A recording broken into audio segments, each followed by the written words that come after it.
All right, so I disproved the rapture theory yesterday, but we still have a commenter wondering about Zechariah chapter 14. So Zechariah 14, a lot of people think that this is talking about the second coming of Jesus, but I'm going to prove to you guys that Zechariah 14 has already been fulfilled. It's actually talking about the first coming of Jesus 2,000 years ago. First, we have to read this in context. Zechariah 13 says, "Strike the shepherd and the sheep will be scattered, and I will turn my hand against the little ones." Jesus even quotes this in chapter 26, verse 31 of Matthew. On the Mount of Olives, Jesus said to them, "You all will fall away because of me this night. For it is written, I will strike the shepherd and the sheep of the flock will be scattered." All the disciples, they were scattered after Jesus was struck down. So we see Zechariah 13 was fulfilled 2,000 years ago. It logically follows that whatever happens in 14 happens right after 13. Not necessarily 2,000 years later or whenever Jesus comes back. But that's not my argument. But I'm going to prove to you that this is talking about the first coming of Jesus anyways. All right, so on this day, Yahweh, his feet shall stand on the Mount of Olives, and it shall be split in two from east to west by a very wide valley. Obviously, if you take this literally, this is going to sound like the second coming of Jesus when he comes back on Mount of Olives with his physical feet, because God doesn't have physical feet, only Jesus does. That would be one way to make sense of this, but when you read the rest of the chapter, this can't be possible. "And you shall flee to the valley of my mountains, and you shall flee as you fled from the earthquake in the days of Uzziah, king of Judah. Then the Lord my God will come, and all the holy ones with him." Okay, so if Jesus comes back, stands on the Mount of Olives physically, wouldn't all of God's people go to Jerusalem to worship him? But Zechariah 14 says that, "And the Lord my God will come and the holy ones with him." All of God's people are running away from Jerusalem. And the crazy thing about this is this already happened 2,000 years ago when the Romans invaded Jerusalem and destroyed it. And it was a massacre. So many people died. But the Christians, they ran away. They fled to the mountains because Jesus even warned them about the destruction of the temple in Jerusalem. But it also gets crazier. "On that day, living waters shall flow out from Jerusalem, half of them to the eastern sea and half of them to the western sea. It shall continue in summer as in winter." Okay, so this is the first verse here that we cannot take literally or physically. Living waters is not talking about an actual river that comes from Jerusalem that flows out to the eastern and western sea. This is actually talking about the living water that Jesus gives people. He said to the Samaritan woman, "Whoever drinks of the water that I give him will never be thirsty again." So the Jerusalem spoken of here is not the physical city of Jerusalem. It's actually talking about heavenly Jerusalem. All of the Christians after Pentecost, they have this living water and it just started flowing out from them in the first century. And even to this day, it's still spreading all the way to the eastern sea and to the western sea. "And the Lord will be king over all the earth. On that day, the Lord will be one and his name one." Everybody knows the name of Jesus these days. I believe everything, at least up to verse 9, has been fulfilled already. The rest of this passage is talking about spiritual, heavenly Jerusalem, which is a current reality. Everyone who believes in Jesus are already a part of this kingdom, this city, holy city. In fact, the church is often referred to as the bride of Christ. And if you go to Revelation chapter 21, "Come, I will show you the bride, the wife of the Lamb. Then he showed me the holy city, Jerusalem." The holy city, Jerusalem, is the bride, the church of Christ, everyone who believes in Jesus. Let's just go a little bit further here. "Everyone who survives of all the nations that have come against Jerusalem shall go up year after year to worship the King, the Lord of hosts, to keep the feast of booths." Again, if this is talking about a physical second coming of Jesus, where he comes, stands on the Mount of Olives, and then starts his physical kingdom here on earth, that would be a huge contradiction, again, to John chapter 4, where the woman says, "Our fathers worshiped on the mountain, but you say that in Jerusalem, this is the place where people ought to worship." But Jesus said, "Woman, believe me, the hour is coming when neither on this mountain nor in Jerusalem will you worship the Father. You worship what you do not know. We worship what we know, for salvation is from the Jew. But the hour is coming and is now here when true worshipers will worship the Father in spirit and truth, for the Father is seeking such people to worship him." So Jesus says in John chapter 4, doesn't matter where you're worshiping him, worship him in spirit. Why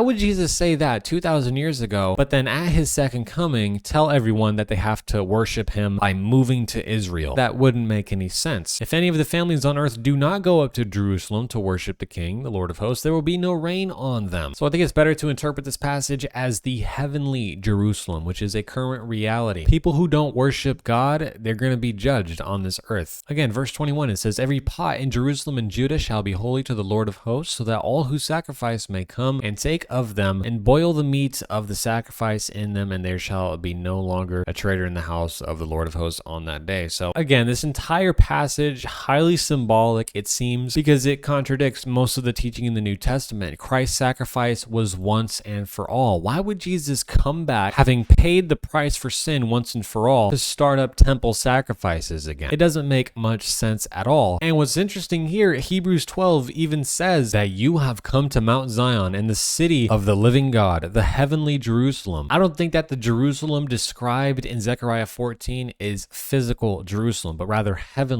Jerusalem, which I myself am a part of right now. And if you believe in Jesus, you are a part of it as well. And I believe, according to Psalm 51, all of the sacrifices that are being offered to God right now, God, you will not delight in sacrifice, or I would give it. You will not be pleased with a burnt offering. The sacrifices of God are a broken spirit, a broken and contrite and repentant heart. God, you will not despise. Do good to Zion in your good pleasure. Build up the walls of Jerusalem. I don't think this is talking about physical Jerusalem. It's talking about the building of the kingdom. Every single believer who repents and puts their faith in Jesus is another stone added to the holy city, New Jerusalem, heavenly Jerusalem. Oh wait, that's a Bible verse, isn't it? 1 Peter chapter 2. You yourselves, like living stones, are being built up as a spiritual house, to be a holy priesthood, to offer spiritual sacrifices acceptable to God through Jesus Christ. Wow, that's so much more beautiful than Jesus coming back to start up animal sacrifices again, you know? We are rejected by men, but in the sight of God are chosen and precious. He's building us up as a kingdom, which will be complete at the second coming of Christ, not begin at the second coming of Christ. It already started 2,000 years ago, right? Hopefully that answers your question about Zechariah 14. I know I struggled with that passage for a while because it doesn't make any sense, honestly, if you take it the physical, literal interpretation of it. That's going to be it for today. Love you guys so much.